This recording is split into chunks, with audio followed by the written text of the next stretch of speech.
মুসলমানের জীবনযাপনে আর বেদিন কাফিরের জীবনযাপনে উল্লেখযোগ্য ব্যবধান হইল। মুমিন দুনিয়াতে জীবনযাপন করে আল্লাহর ইবাদত করার জন্য, আর বেদিন কাফির দুনিয়াতে জীবনযাপন করে দুনিয়াটাকে উপভোগ করার জন্য। দুনিয়া উপভোগ করা মুমিন মুসলমানের কাজ নয়, এটা বেদিন কাফিরের কাজ। আল্লাহর ইবাদত করা মুমিন মুসলমানের কাজ। দুনিয়া উপভোগ করার জন্য আল্লাহ আমাদেরকে বানাইছেন না, জান্নাত উপভোগ করার জন্য আল্লাহ আমাদের উদ্দেশ্যে জান্নাত বানাইছেন। আমার কথা বুঝে থাকলে বলেন, আল্লাহ মুমিন মুসলমানকে বানাইছেন দুনিয়াটা উপভোগ করার জন্য, না জান্নাত বানাইছেন মুমিনের উপভোগের জন্য? তাহলে মুমিনের উপভোগের জগৎ দুনিয়া না জান্নাত? আর বেদিনের উপভোগের জগৎ দুনিয়া। এই হলো মুমিনে আর বেদিনে বেশ কম। এই হলো ইমানদারে আর কাফিরে বেশ কম। ইমানদারের উপভোগের জগৎ হইল জান্নাত, আর বেঈমানের উপভোগের জায়গা হইল দুনিয়া। বেঈমানেরা মনে করে আমি যেদিন মরে যাব সেদিন থেকে আমার সমস্ত উপভোগ বন্ধ হয়ে যাবে। এই জন্য মরণের আগে আগে যা পারি দুনিয়াটা উপভোগ করি। এই চিন্তা চেতনা, এই মন মানসিকতা কোনো মুমিন মুসলমানের হয় না, এটা বেদিন কাফিরের হয়। কিন্তু দুঃখের বিষয়, বর্তমান সমাজের বহু মুসলমানের মন মানসিকতা এইরকম হয়ে গেছে। এরা মনে করে মরলে তো আর সুদ খাইতে পারবো না, মরণের আগে আগে যা পারি সুদ খাইয়ালে। মরলে তো আর ঘুষ খাইতে পারবো না, মরণের আগে আগে যা পারি ঘুষ খাইয়ালে। মরলে তো আর রং তামাশা করতে পারবো না, আমোদ প্রমোদ ভোগ বিলাস করতে পারবো না, মরণের আগে আগে যা পারি দুনিয়াটা উপভোগ করে। এই চিন্তা চেতনা ছিল আসলে বেদিন কাফিরের। বর্তমান দুনিয়ার বহু মুসলমানের মাথার মধ্যে বেদিন কাফিরের চিন্তা চেতনা বাসা বাঁধছে। এই চিন্তা চেতনার সংশোধনের জন্যই মুমিন মুসলমানদের জীবন ভর কোরআন হাদিসের কথা, ওয়াজ নসিহতের কথা, উলামায়ে কেরাম বুজুর্গানে দ্বীনের কথা শোনা দরকার, আমাদের ব্রেইন ওয়াশ করার জন্য। কি করার জন্য? ব্রেইন ওয়াশ করার জন্য। ব্রেইনে দুনিয়ার উপভোগের লালসার আবর্জনা জমে। মুমিন মুসলমানের মাথায়ও দুনিয়া উপভোগ করার লালসা জমা হয়। এই লালসাটাকে ইবাদত বন্দেগী ছাড়াইয়া দুনিয়ার উপভোগে লাগাইয়া দেয়। মুমিনের মতো জীবনযাপন না করিয়া বেদিন কাফিরের মতো জীবনযাপনে লাগাইয়া দেয়। এই জীবন সংশোধন করার একমাত্র ব্যবস্থা হইল ব্রেন ওয়াশ করা। আর ব্রেন ওয়াশ করার কোনো সুযোগ নাই কোরআন হাদিসের বয়ান ছাড়া, উলামায়ে কেরাম বুজুর্গানে দ্বীনের নসিহত শোনা ছাড়া ব্রেন ওয়াশ করার আর বিকল্প কোনো পথ নাই। তো আল্লাহ পাক রব্বুল আলামিন আমাদেরকে মানুষ বানাইছেন দুনিয়াটা ভোগ করার জন্য না আল্লাহর ইবাদতের জন্য? ফলাফল কি পাবো? জান্নাত পাবো।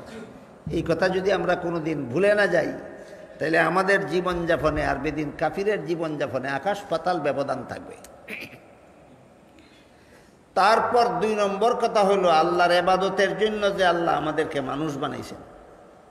বর্তমান দুনিয়ার বেশিরভাগ মুসলমান আল্লাহর ইবাদত এর দ্বার ধারে না, আল্লাহর ইবাদতের দ্বার ধারে না। বেদিন কাফিরের মতো হালাল হারাম না মেনেই দুনিয়াটা উপভোগের জন্য দিনরাত 24 ঘন্টা ব্যস্ত থাকে। আর কম সংখ্যক মুসলমান আমরা যারা ইবাদত বন্দেগী করার চেষ্টা করে থাকি, কম বেশি কিছু না কিছু আল্লাহর ইবাদত বন্দেগী করে থাকি। আমাদের ইবাদত বন্দেগী যারা করি, আমাদের ইবাদত আবার 2 প্রকার। বেশিরভাগ ইবাদত বন্দেগী করনেওয়ালার ইবাদত বন্দেগী হয় বেজালপূর্ণ, বেজাল মিশ্রিত। খুব কম মুসলমান ইবাদত বন্দেগী করনেওয়ালার বন্দেগীটা হয় নির্বেজাল। আমরা যারা ইবাদত করি, আমাদের বেশিরভাগের ইবাদত বেজাল। কম কম ইবাদতকারীর ইবাদত হয় নির্বেজাল।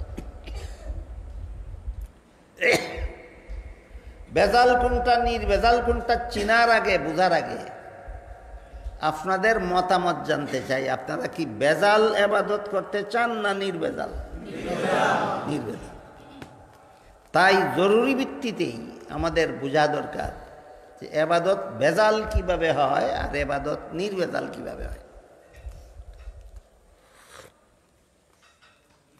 হুবহু এই প্রশ্নটা আজ থেকে প্রায় ১৫০০ বৎসর আগে সর্বশ্রেষ্ঠ ফিরিস্তা জিবরিল আলাইহিস সালাম সর্বশ্রেষ্ঠ মহামানব মুহাম্মদুর রাসূলুল্লাহ সাল্লাল্লাহু আলাইহি ওয়াসাল্লামকে এই প্রশ্নটা করেছিলেন।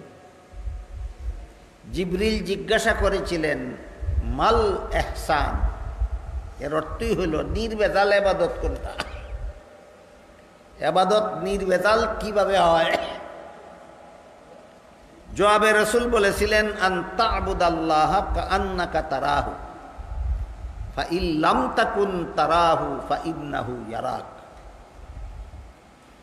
নির্বেজাল ইবাদত হইল ওইটা যখন তুমি তোমার মন মানসিকতা চিন্তা চেতনা এই ব্যাপারে জাগ্রত রাখবে যে আল্লাহ সদা সর্বদা তোমার সামনে আছে, আর তুমিও সদা সর্বদা আল্লাহর সামনে আছো। এই দুইটা কথা যদি তোমার অন্তরে জাগ্রত থাকে তাহলে তোমার ইবাদত হবে নির্বেজাল। আল্লাহ সর্বদাই আমার সামনে আছেন এবং আমিও সর্বদা আল্লাহর সামনে আছি, এই দুই কথা যদি তোমার অন্তর জাগ্রত না থাকে তাহলে তোমার ঈমানও হবে বেজাল, তোমার ইবাদত বন্দেগীও বেজাল হতে বাধ্য।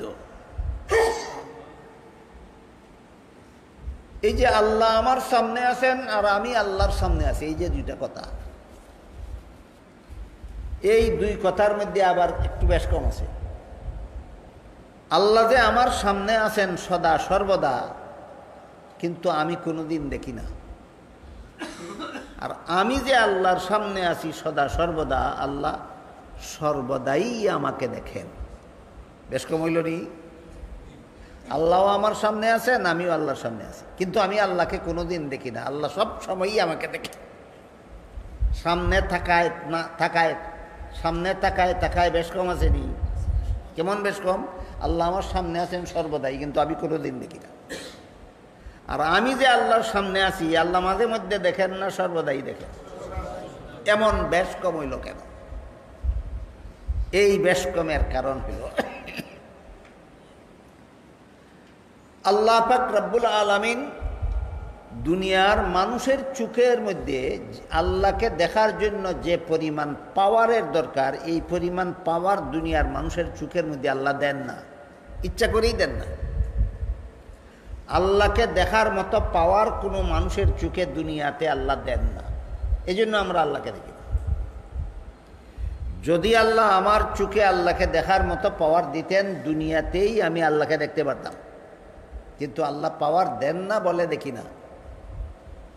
প্রশ্ন জাগে, তাহলে আল্লাহ আমার চোখে আল্লাহকে দেখার মতো পাওয়ার দুনিয়াতে দেন না কেন? তার কারণ হইল আল্লাহ যদি আমাকে আল্লাহকে দেখার মতো পাওয়ার দিতেন, আমি দুনিয়ার জীবনেই আল্লাহকে দেখতে পারতাম, কিন্তু তখন আমার ইমানটা গ্রহণযোগ্য হইত না। আল্লাহ দেখে ইমান আনলে ইমান কবুল হয় না, আল্লাহ না দেখে ইমান আনলে ইমান কবুল হয়। দেখেন বিষয়টা আপনারা বুঝলেন কিনা? আল্লাহ দেখে ইমান আনলে ইমান কবুল হয় না, না দেখে ইমান আনলে ইমান কবুল হয়? আমার চোখে যদি আল্লাহকে দেখার পাওয়ার দিতেন, অবশ্যই আমি আল্লাহকে দেখতাম, তখন কি আমার ইমানটা কবুল হইতো? হইতো? হইতো।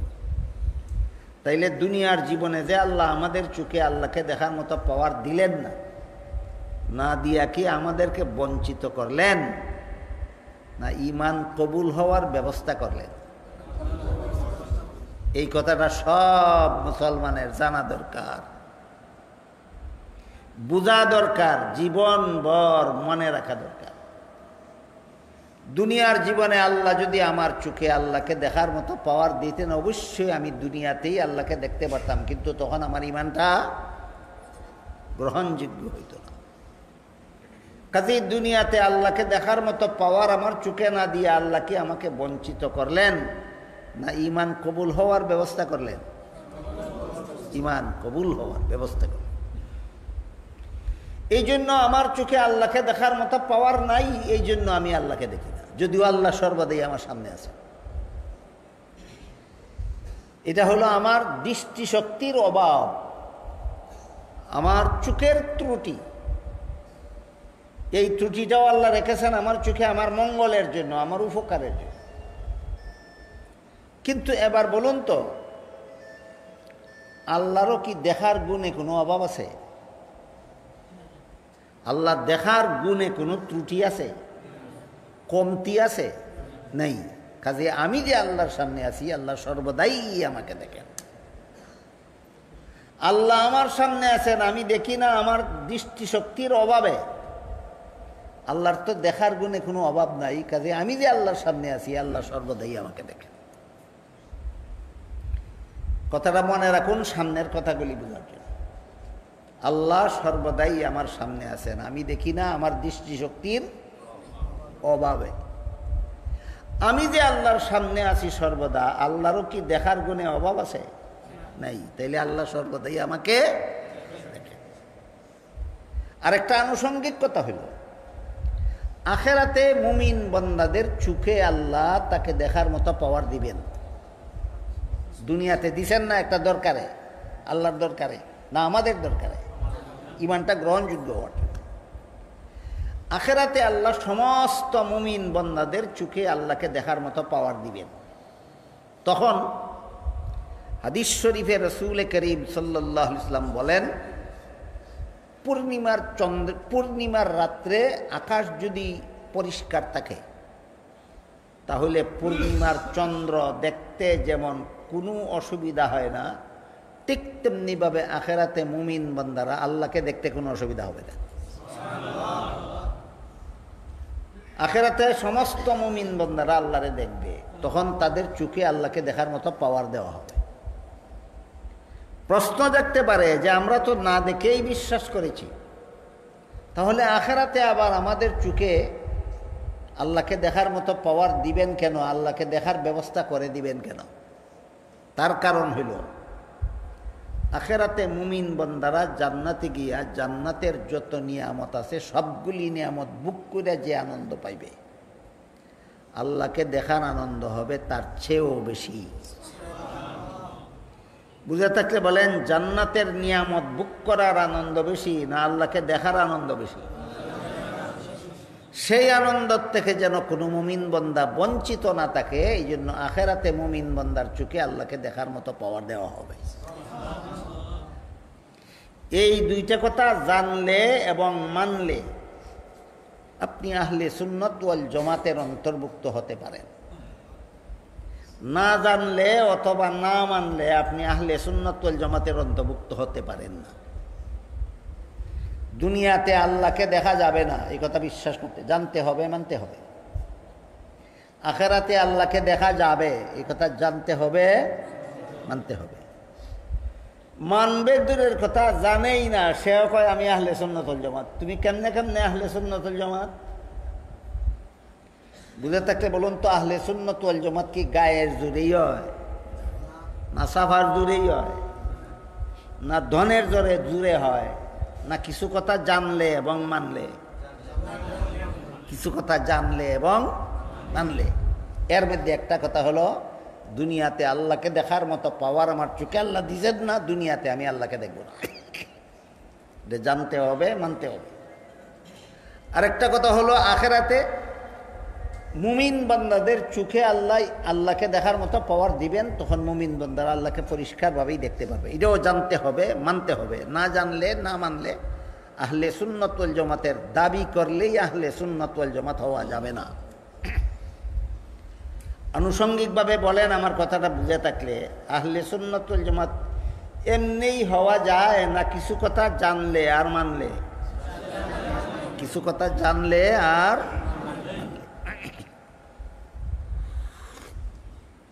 এবার মূল কথার দিকে যাই। জিবরিল ফিরিস্তা রাসূলকে জিজ্ঞাসা করলেন, আল্লাহর নির্ভেজাল ইবাদত কোনটা? রাসূল বলেন,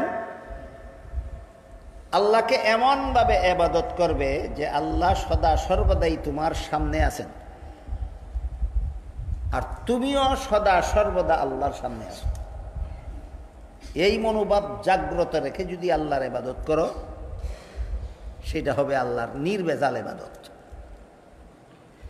এই হাদিসের কোনো বিবরণে আছে আনতা আবুদা, কোনো বিবরণে আছে আনতামালা, কোনো বিবরণে আছে আনতাফ আলা। শব্দগুলির পার্থক্য ওলামায়ে কেরাম বুঝেন, তারাই জানবেন। আপনাদের বুঝারও দরকার নেই, জানারও দরকার নেই। আপনাদের যেটা জানা দরকার সেটা হলো সবগুলি শব্দের সারমর্ম হইল যে আল্লাহ আমার সামনে আছেন আর আমি আল্লাহর সামনে আছি। এটা শুধু ইবাদতের সময় নয়, সদা সর্বদা। এই সদা সর্বদা বিষয়টা বোঝাবার জন্য হাদিসের বিভিন্ন অংশে বিভিন্ন শব্দে বর্ণিত হয়েছে। সুতরাং হাদিসের সারমর্ম হইল আল্লাহ সদা সর্বদা আমার সামনে আছেন, এই কথাটা যে আমি বিশ্বাস করি, আমিও সদা সর্বদা আল্লাহর সামনে আসি, এই কথাটা যে আমি বিশ্বাস করি, আমার বিশ্বাসটা যদি জাগ্রত থাকে তাহলে আমার ইবাদতটা হবে নির্ভেজাল। আর আমার বিশ্বাস যদি ঘুমন্ত থাকে তাহলে আমার ঈমান আমল সবগুলি হবে ভেজাল। আমি কি আপনাদেরকে বুঝাইতে পারলাম ইবাদত কেমনে নির্ভেজাল হয়? দুইটা কথা, অন্তরের দুইটা বিশ্বাস জাগ্রত থাকলে ইবাদত নির্ভেজাল হয়। একটা হইলো আল্লাহ আমার সামনে আছেন সদা সর্বদা, আর একটা হইলো আমি আল্লাহর সামনে আছি সদা। এই দুই কথা অন্তরে ঘুমন্ত থাকলে ইবাদত নির্ভেজাল হয় না জাগ্রত থাকলে? এবার ঘুমন্ত আর জাগ্রত অবস্থার পার্থক্য বোঝার চেষ্টা করুন।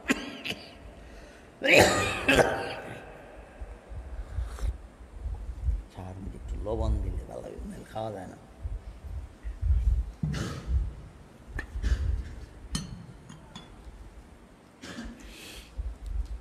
আমার তো মনে হয় সারা দুনিয়ার সমস্ত মুসলমানেরাই এই দুইটা কথা বিশ্বাস করে যে আল্লাহ সর্বদাই আমার সামনে আছেন, আমি সর্বদাই আল্লাহর সামনে আছি। এবার বলেন তো, দুনিয়াতে কোনো মুসলমান চুরি করে কিনা, ডাকাতি করে কিনা, সুদ খায়, ঘুষ খায়, মদ খায়, গাঞ্জা খায়, দুর্নীতি করে, জালিয়াতি করে, চক্রান্ত করে? প্রশ্ন হইল, তুমি যদি বিশ্বাস করো আল্লাহ তোমাকে দেখেন, চুরি করো কোন সাহসে? তুমি যদি বিশ্বাস করো আল্লাহ তোমাকে দেখেন, তাহলে সুদ খাও কোন সাহসে? তুমি যদি বিশ্বাসই করো আল্লাহ তোমাকে দেখেন, তাহলে তুমি দুর্নীতি করো কোন সাহসে? একমাত্র জবাব বিশ্বাস ঘুমন্ত। একমাত্র জবাব অন্তরের বিশ্বাস জাগ্রত থাকলে, আল্লাহ আমাকে দেখেন, এই বিশ্বাস জাগ্রত থাকলে কোনো মুসলমান চুরি করার সাহস করতে পারে না, কোনো মুসলমান ডাকাতির সাহস করতে পারে না, কোনো মুসলমান সুদ খাওয়ার ঘুষ খাওয়ার সাহস করতে পারে না, কোনো মুসলমান দুর্নীতি জালিয়াতি করার সাহস করতে পারে না। আল্লাহ আমাকে দেখেন বিশ্বাস যদি জাগ্রত থাকে, তাহলে মুসলমান বিশ্বাস করে আল্লাহ দেখেন, তারপরে ওই সমস্ত অপকর্মর সাহস করে কেন? বিশ্বাসটা ঘুমন্ত। তোমার ইমানেও বেজাল আছে, তোমার এবাদতেও বেজাল হবে। ইমানেও বেজাল আছে, এবাদতেও বেজাল। ইমানের বেজালটা কি? তুমি যেই কথা বিশ্বাস করো এই কথা জাগ্রত না, ঘুমন্ত, এটাই তোমার ইমানের বেজাল। তুমি যে বিশ্বাস করো আল্লাহ তোমাকে সদা সর্বদা দেখেন, এই বিশ্বাসটা জাগ্রত না, তোমার বিশ্বাস ঘুমন্ত, এটা তোমার ইমানের ভেজাল। এইভাবে ইমানে যদি ভেজাল থাকে তাহলে মুসলমান হওয়া সত্ত্বেও, মুসলমান ইমানদার হওয়া সত্ত্বেও তার কোনোদিন তার নির্ভেজাল ইবাদত বন্দেগী তার পক্ষে সম্ভব হয় না। এর এক দুইটা উদাহরণ আমি আপনাদেরকে বোঝাবার চেষ্টা করি। একবার খলিফা উমর, হযরত উমর রাদিয়াল্লাহু আনহু যখন সারা দেশের শাসনকর্তা ছিলেন, রসুলের দ্বিতীয় খলিফা হযরত উমর ফারুক রাদিয়াল্লাহু আনহু যখন সারা দেশের বিশাল দেশের শাসনকর্তা ছিলেন, বাংলায় কয় শাসনকর্তা, কোরআন হাদিসের ভাষায় কয় খলিফা। কোরআন হাদিসের ভাষায় খলিফা। উমর সারা দেশে আইন জারি করে দিলেন, কোনো দুধের ব্যবসায়ী দুধে পানি মিশাতে পারবে না। দুধের মধ্যে পানি মিশাইলে খরিদ্দারে দুধ দেখে পানি দেখে না, এইভাবে খরিদ্দারকে দুঃখা দিয়া ভেজাল করা হয়, দুর্নীতি করা হয়।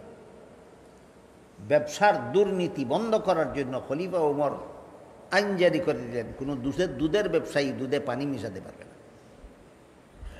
খলিফা ওমর আবার রাতের বেলায় ছদ্মবেশে ঘোরাফেরা করে জনসাধারণের অবস্থা তদন্ত করতেন, কে কি অবস্থায় আছে, কে কি করে না করে। এইভাবে একবার খলিফা ওমর গভীর রাতে ঘোরাফেরা করতে করতে একটা ছোট্ট একটা ঘরের সামনে গিয়া শোনেন একটা মা তার মেয়েকে বলতেছে, দুধে পানি মিশিয়ে রেখো, রাত পোহাইয়া দুধ বেচতে হবে। মায়ে তার মেয়েরে কয় দুধে পানি মিশিয়ে রাখো। মেয়ে বলে দুধে পানি মিশানি খলিফা উমরের নিষেধ। মায়ে কয় এত গভীর রাতে দরজা জানালা বন্ধ করা ঘরের ভিতরে দুধে পানি মিশাইলে তো খলিফা উমরে দেখবে না, খলিফা উমরে দেখবে না। মেয়ে কয় খলিফা উমরে না দেখলেও আল্লাহ তো দেখবে। বলেন আল্লাহ দেখেন, এই বিশ্বাস কার অন্তরে ঘুমন্ত আর কার অন্তরে জাগ্রত? মায়ের অন্তরে ঘুমন্ত, মেয়ের অন্তরে জাগ্রত। আল্লাহ সর্বদাই আমাকে দেখেন, এই বিশ্বাস ঘুমন্ত থাকলে ফলাফল কি আর জাগ্রত থাকলে ফলাফল কি? তো বুঝতে পারলেন না? বুঝতে পারেন? আরেকটা উদাহরণ এই খলিফা উমরের এই ঘটনা। খলিফা উমর মরুভূমির রাস্তা দিয়ে যাইতেছিলেন, দীর্ঘ অনেক দূরের রাস্তা, রাস্তার আশেপাশে কোনো বাড়ি ঘর নাই, দোকানপাট নাই, খানা পানি জোগাড় করার কোনো ব্যবস্থা নেই।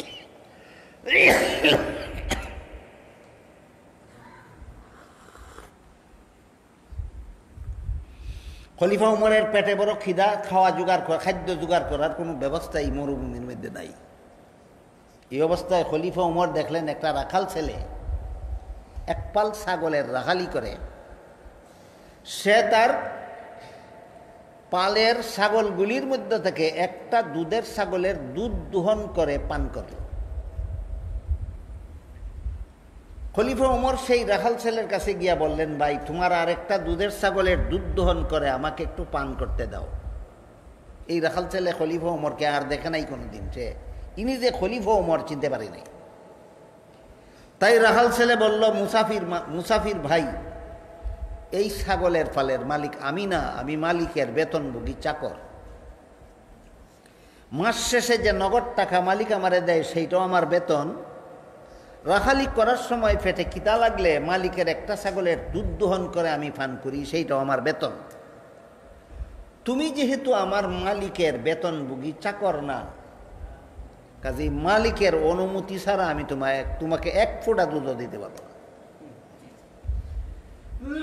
তখন খলিফা ওমর রাখাল ছেলেকে বললেন, ঠিক আছে, তুমি যদি মালিকের অনুমতি ছাড়া আমাকে বিনামূল্যে দুধ না দাও, একটা দুধের ছাগল আমার কাছে উচিত মূল্যে বিক্রি করে দাও। এবার বিনামূল্যে চাইলেন না উচিত মূল্যে? উচিত মূল্যে একটা দুধের ছাগল আমাকে আমার কাছে বিক্রি করে দাও, এতে আমার উপকার হবে। এক্ষুনি আমি ছাগলটা কিনে নিয়ে তার দুধ দোহন করে পান করব, আমার পেটের খিদা নিবারণ হবে। তোমার উপকার এই হবে, মালিকে বেতন যা দেয় তো দিলই, এর অতিরিক্ত তুমি একটা ছাগলের মূল্য অতিরিক্ত বেতন ছাড়া তুমি পাবে, এটা হলো তোমার উপকার। রাখাল ছেলে জিজ্ঞাসা করলো, মুসাফির ভাই, তোমার কথা মতো একটা দুধের ছাগল তোমার কাছে বিক্রি করে পয়সাটা যদি আমি নিয়ে যাই, মালিকে গণলে তো দেখবে ছাগল একটা কম, তখন তো আমাকেই জিজ্ঞাসা করবে ছাগল একটা কম কেন, মালিককে কি জবাব দেব? খলিফা ওমর বললেন, মালিককে জবাব দিবা, ছাগল একটা বাগে দৌড়ে নিয়ে গেছে। ছাগল বাগে দৌড়ে নিয়ে গেলে রাখাল ছেলের ফিরাবার কোনো ক্ষমতা থাকে না, কাজেই তুমি বিচারের আওতায় যেতে হবে না। তখন রাখাল ছেলে খলিফা উমর চিনে না মুসাফির লোকটা চিনে? মুসাফির লোকটা চিনে, তো খলিফা উমর চিনে না। রাখাল ছেলে মুসাফির লোকটার উপর দারুণভাবে খেপল। খেপিয়া কইল, এই বেটা মুসাফির, আমার একটা কথা শুনে যা। আমি মালিকের বিশ্বস্ত চাকর। আমি যদি মালিককে বলি যে ছাগল একটা বাঘে ধরে নিয়ে গেছে, তাহলে আর মালিকে কোনো সন্দেহ করবে না, আমাকে শতকরা 100 ভাগ বিশ্বাস করবে যে আমি সত্য বলেছি। কিন্তু তুই বল, শেষ বিচারের দিন আল্লাহ যখন জিজ্ঞাসা করবেন মালিকের ছাগল একটা কি করছিলি, তখন কি জবাব দিব? এই রাখাল ছেলের অন্তরে আল্লাহ দেখেন বিশ্বাসটা ঘুমন্ত ছিল, জাগ্রত ছিল। বুঝে থাকলে বলেন, আল্লাহ আমাকে সর্বদাই দেখেন। এই বিশ্বাস জাগ্রত থাকলে কি হয় আর ঘুমন্ত থাকলে কি হয়? একটা বিশ্বাসে তার জীবনকে জীবন সৎ বানিয়ে দেয়, আর বিশ্বাসটা ঘুমন্ত থাকলে মুমিন মুসলমান সবচেয়ে বড় জঘন্যতম অসৎ পথে জীবনযাপন করে। আল্লাহ আমাকে সদা সর্বদা দেখেন। এই বিশ্বাস ঘুমন্ত থাকলে মুসলমানের জীবন চলে অসৎ পথে। কোন পথে? অসৎ পথে। আল্লাহ আমাকে সদা সর্বদা দেখেন। এই বিশ্বাস জাগ্রত থাকলে মুসলমানের জীবন চলে সৎ পথে।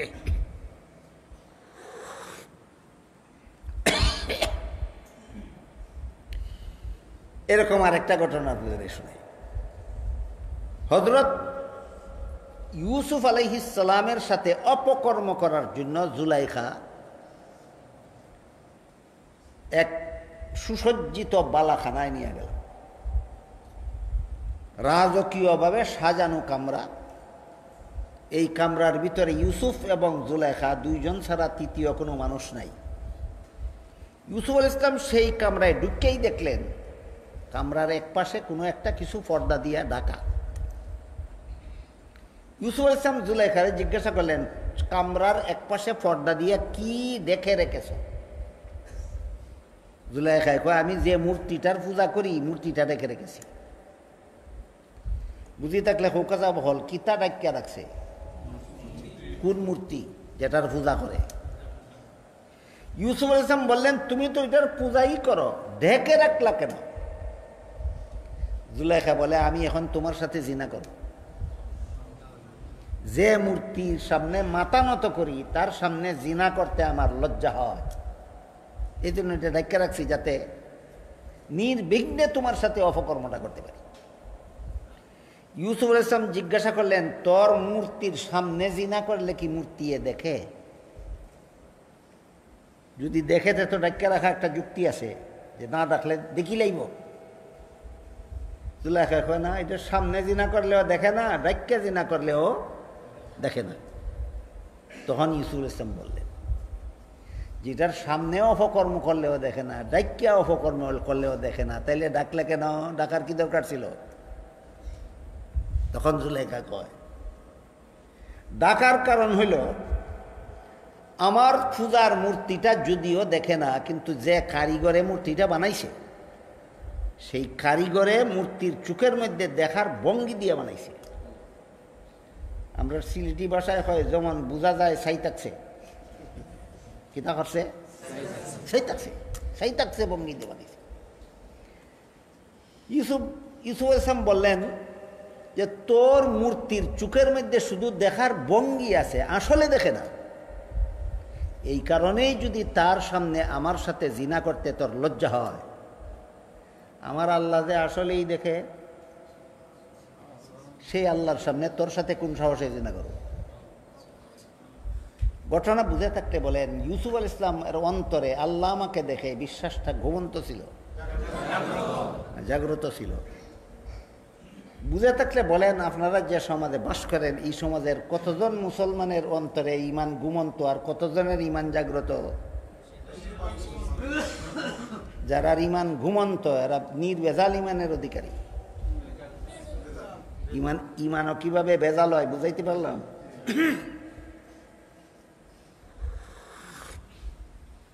এই জন্য আল্লাহ রসুল ভেজাল আমল আর নির্ভেজাল আমলের উদাহরণ দিয়েছেন, এইভাবে বুঝাইছেন। এইভাবে জিবরিল জিজ্ঞাসা করেছিলেন, মাল এহসান, নির্ভেজাল ইবাদত কোনটা?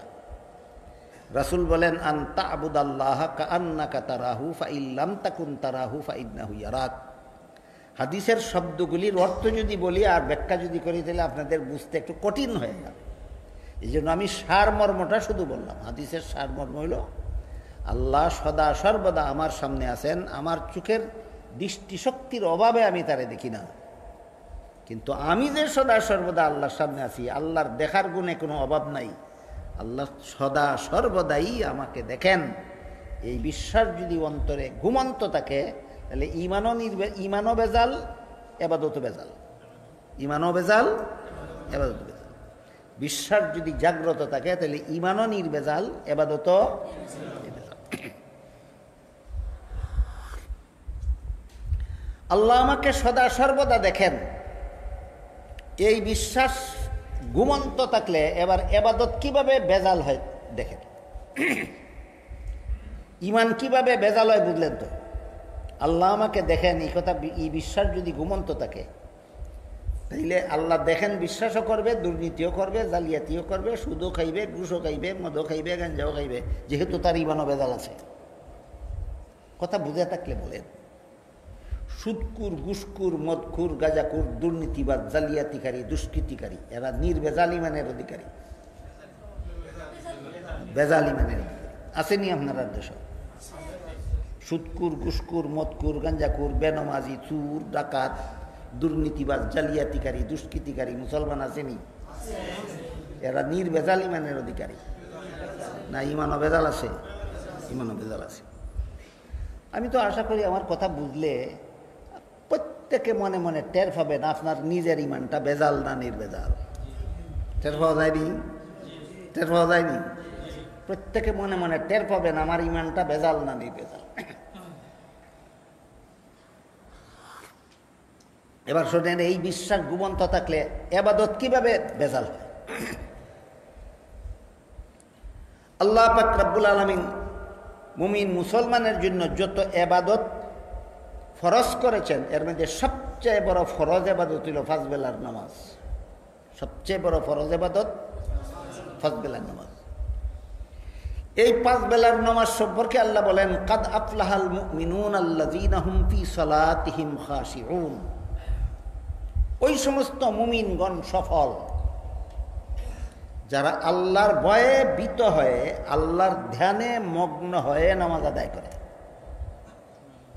নামাজ আদায় করার সময় আল্লাহর ভয় থাকবে অন্তরে জাগ্রত, আল্লাহর ধ্যানে থাকবে মগ্ন।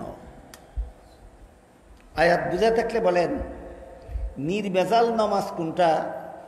আল্লাহর ধ্যানে মগ্ন অবস্থায় নামাজ পড়া নির্বেজাল, না সংসারের জল্পনা কল্পনায় মগ্ন অবস্থার নামাজ নির্বেজাল? আল্লাহর ধ্যানে মগ্ন অবস্থায় যে নামাজ পড়া ওই নামাজটা হইব নির্বেজাল। আমরা যারা যারা নামাজ পড়ি প্রত্যেকেই আল্লাহর ধ্যানে মগ্ন অবস্থায় নামাজ পড়ি না? কেউ ক্ষেতের ধ্যানে, কেউ দোকানের ধ্যানে, কেউ বিদেশের ধ্যানে, কেউ চাকরির ধ্যানে, কেউ রোজগারের ধ্যানে, কেউ টাকা পয়সার ধ্যানে, কেউ বিবি বাচ্চার কল্পনায় নামাজ পড়ি। কেউ নাই এরকম না? অনেকেই আছি। আমার নামাজটা কি নির্বেজাল না বেজাল? নামাজ নির্বেজাল। কেন? ওই আল্লাহ আমাকে দেখেন, এই ইমান আমার ঘুমন্ত, এই বিশ্বাস ঘুমন্ত, এই জন্য আমার নামাজও বেজাল। কেন মুমিন মুসলমান নামাজ শুরু করলেই সংসারের কল্পনা জল্পনা তাকে গ্রাস করে, ঘেরাও করে? কেন? হাদিস শরীফে উল্লেখ আছে, রাসূল করিম সাল্লাল্লাহু আলাইহি ওয়াসাল্লাম বলেন, শয়তানের একদল স্পেশাল বাহিনী আছে, এদেরকে শুধু নামাজীদের কাছে পাঠায়, বেনামাজির কাছে এদেরকে পাঠায় না, শুধু নামাজীদের কাছে পাঠায়। এরা ডিউটি হইল মুসলমান নামাজে দাঁড়াইয়া যখন নামাজটা শুরু করে দেবে তখন থেকে সালাম ফিরানি পর্যন্ত সংসারের হাজার কথা তার মনে জাগ্রত করে দেওয়া। এই শয়তানের স্পেশাল বাহিনীর ডিউটি এটা। বুঝে থাকলে বলেন, রসুল কি বলেছেন? শয়তানের সাধারণ বাহিনী নামাজীর কাছে পাঠায় না স্পেশাল বাহিনী? এদের কি ডিউটি? যতক্ষণ নামাজে থাকবে ততক্ষণ পর্যন্ত সংসারের হাজার কথা তার মনে জাগাইয়া দাও। যদি এই সংসারের কল্পনা জল্পনায় নামাজটা পরে শেষ করে ফেলে তাহলে তার নামাজটা নির্ভেজাল নামাজ হবে না। শয়তানের নামাজটারে ভেজাল ঘটাইবার লাগি এই কাজটা করে। শয়তানের এই বাহিনী আপনাদের কাছে যায়। আমি কেমনে জানলাম? রাসূল বলছেন। বলেন আমি কেমনে জানলাম? রাসূল কাজে আমার কাছে আসে না। রাসূল বলছেন সমস্ত নমাজিদের কাছে যায়। আমি যদি যখন নামাজ পড়ি তখন আমার কাছে আসে না? আমার কাছে আসে। আমার কাছে যখন শয়তানের স্পেশাল বাহিনী আসে তখন আমি টের পাই। আপনাদের কাছে যখন যায় তখন আপনারাও টের পাবেন। আমি একটা আলামত বলে দিই, শুনে লক্ষ্য করলেই দেখতে পাবেন, নামাজ শুরু করার আগে সংসারের এত কথা মনে জাগে না, নামাজ শুরু করার পরে সংসারের যত কথা মনে জাগে। এটা ঠিক নেই? যখনই দেখবেন নামাজ শুরু করার পরে সংসারের কথা মনে জাগতেছে, তখনই বুঝে নেবেন শয়তানের স্পেশাল বাহিনী আপনার কাছে এসে গেছে। কাজেই এই নামাজটারে নির্ভেজাল এমনিই করা যাবে না, একটা ট্রেনিং গ্রহণ করতে হবে, একটা প্রশিক্ষণ লাগবে। শয়তানের স্পেশাল বাহিনী আছে আমার নামাজ ভেজাল ঘটাবার জন্য। শয়তানের স্পেশাল বাহিনীর এই চক্রান্ত থেকে আমার নামাজকে নির্ভেজাল করা যায় এমনিই না, একটা ট্রেনিং লাগবে, একটা ট্রেনিং লাগবে। এই ট্রেনিংটা কি? ট্রেনিংটা হলো উলামায়ে কেরামের জন্য একরকম, আর যারা আলেম না তাদের জন্য আরেক রকম। আগে উলামায়ে কেরামের ট্রেনিংটার কথাই বলি। উলামায়ে কেরামের জন্য ট্রেনিং হইল আল্লাহু আকবার বলে যে নামাজটা শুরু করলো, আর আসসালামু আলাইকুম ওয়া রাহমাতুল্লাহ বলে যে নামাজটা শেষ করবে। এই নামাজের শুরু থেকে শেষ পর্যন্ত যা কিছু পড়বে, পড়বনি। আল্লাহু আকবার বলে নামাজ শুরু করার পরে আর কোনো পড়া আসেনি। কি পড়ব? সুবহানাকা পড়ব, তারপরে আউযুবিল্লাহ পড়ব, তারপরে বিসমিল্লাহ পড়ব, তারপরে সূরা ফাতিহা পড়ব, তারপরে অন্য সূরা পড়ব, রুকুত গিয়া 3 তাসবিহ পড়ব, সেজদাত গিয়া 3 তাসবিহ পড়ব, বইয়া আত্তাহিয়াত পড়ব, দুরূদ শরীফ পড়ব, দোয়া মাসুরা পড়ব, তারপরে সালাম ফিরাইব। বলেন তাকবীরে তাহরিমাত থেকে সালাম ফিরানি পর্যন্ত শুধু পড়া আর পড়া আসেনি। এই কারণে আমাদের দেশের ভাষায় নমাজ রে পড়া কয়, নমাজ পড়। কারণ নমাজের শুরু থেকে শেষ পর্যন্ত যা খালি পড়া আর পড়া। উলামায়ে কেরামের ট্রেনিং হইল আল্লাহু আকবার থেকে আসসালামু আলাইকুম পর্যন্ত যা কিছু পড়বে অর্থের দিকে ধ্যান করে পড়বে, অর্থের দিকে ধ্যান করে পড়বে। যখন পড়বে সুবহানাকা আল্লাহুম্মা, তখন এর অর্থ হইল পবিত্রতা বর্ণনা করি তোমার, হে আল্লাহ। ওয়া বিহামদিকা অর্থ হইল আল্লাহ তোমার গুণগান গাই, তোমার প্রশংসা করি। ওয়া তাবারাকা ইসমুকা অর্থ তোমার নাম বরকতময়। ওয়া তাআলা জাদ্দুকা অর্থ তোমার মর্যাদা সর্বোচ্চ। ওয়া লা ইলাহা গায়রুকা অর্থ তুমি ছাড়া কোনো মাবুদ নেই। যেভাবে সুবহানাকার অর্থ আছে, আউযুবিল্লাহর অর্থ আছে, বিসমিল্লাহর অর্থ আছে, আলহামদুর অর্থ আছে, আলাম তারার অর্থ আছে, আত্তাহিয়াতের অর্থ আছে, দুরূদ শরীফের অর্থ আছে, দোয়া মাসুরার অর্থ আছে। যখন যেটা পড়বে অর্থের দিকে ধ্যান করে পড়বে, তখন শয়তানের স্পেশাল বাহিনী তার নামাজকে বিনষ্ট করতে পারবে না। এই প্রশিক্ষণটা কি যারা অর্থ বুঝে না তাদের জন্য, না যারা অর্থ বুঝে তাদের জন্য? যারা অর্থ বুঝে তাদের জন্য। যারা সুবহানাকার অর্থও বুঝে না, এরা কিভাবে শয়তানের স্পেশাল বাহিনীর চক্রান্ত থেকে নামাজকে নির্ভেজাল করবে? এদের জন্য মুফাসসিরিনে কেরাম তাফসীরের কিতাবে লিখেছেন রাসূলের সেই হাদিসের কথা স্মরণ করবে, যেই হাদিসে রাসূল বলেছেন আন তা'বুদাল্লাহ কাআন্নাকা তারাহু ফাইন লাম তাকুন তারাহু ফাইন্নাহু ইয়ারাক। যখনই তুমি সুবহানাকা অর্থ বুঝো না, আউযুবিল্লাহ অর্থ বুঝো না, বিসমিল্লাহ অর্থ বুঝো না, আলহামদুলিল্লাহি রাব্বিল আলামিনের অর্থ বুঝো না, আলাম তারা কাইফা ফাআলার অর্থ বুঝো না, তুমি নামাজে দাঁড়াইলে যখনই দেখবে তোমার মন সংসারের কল্পনায় মগ্ন, তখনই তুমি ধ্যান করবে আল্লাহ আমাকে দেখতেছে। মন সংসারের কল্পনার থেকে ফিরে আসবে। আবার যখন তুমি লক্ষ্য করবে তোমার মন সংসারে চলে গেছে, আবার তুমি ধ্যান করবে আল্লাহ আমাকে দেখতেছে। আবার যখন তুমি লক্ষ্য করবে মন সংসারে চলে গেছে, আবার তুমি ধ্যান করবে এই কথা যে আল্লাহ আমাকে দেখতেছে। এই অভ্যাসটা যদি তোমার চালু হইয়া যায়, তাহলে শয়তানে যে ফাঁকে ফাঁকে তোমার মন সংসারে নিয়ে লাগাইয়া দিল, আল্লাহ তোমাকে এটা মাফ করে দিবেন, তোমার নমাজকে আল্লাহ পরিপূর্ণ নমাজ হিসাবে কবুল করে নেবে। এই হইল প্রশিক্ষণ, এই হইল ট্রেনিং। এই ট্রেনিংটা যদি আমরা গ্রহণ করি তাইলে আমার নমাজ নির্ভেজাল রইল না, আমার নমাজ ভেজালপূর্ণ রইল না, আমার নমাজ নির্ভেজাল হয়ে গেল। বলেন তো কোন কথার ধ্যানের মাধ্যমে নমাজ নির্ভেজাল হইল? আল্লাহ আমাকে দেখতেছে, আল্লাহ আমাকে দেখতেছে। যখনই আমি লক্ষ্য করব মন আমার সংসারে চলে গেছে, নমাজের বাইরে চলে গেছে, তখনই আমি ধ্যান করব আল্লাহ আমাকে দেখতেছেন, তখনই আমার নমাজ নির্ভেজাল হয়ে যাবে। এটা অভ্যাসে পরিণত হইলেই নমাজ নির্ভেজাল হয়ে যাবে। আল্লাহ আমাকে দেখতেছেন এই কথা যখনই ভুলে যায় মুসল্লি, তখনই মন সংসারে চলে যায়। আল্লাহ আমাকে দেখতেছেন এই কথা যখনই স্মরণ করে, তখনই সংসার থেকে মন নমাজে চলে আসে। কাজেই আল্লাহ আমাকে দেখতেছেন এই ধ্যানটা অন্তর থেকে ছুটে গেলেই বোঝা গেল আমার ইমান ঘুমন্ত, আমার ইমান ছিল বেজাল, আমার আমলও হইল বেজাল, ইবাদত হইল বেজাল। এই ধ্যানটা জাগ্রত হইয়া গেলে পরে আমার নামাজ নির্বেজাল হয়ে যাবে। যখন শয়তানে দেখবে যে এই লোকটা আল্লাহ আমাকে দেখতেছে, এই কথা ধ্যান করার কারণে তার নামাজ আল্লাহ কবুল করে ফেলাইছে, শয়তানে আপনার পিছা ছেড়ে দেবে, আর কোনোদিন আপনার মন রে সংসার নিয়ে লাগানোর চেষ্টা করবে না। তখন থেকে নামাজের শুরু থেকে শেষ পর্যন্তই আপনার মনে থাকবে আল্লাহ আমাকে দেখতেছে। কোনো অবস্থাতেই মন সংসারের কাজে লিপ্ত হবে না।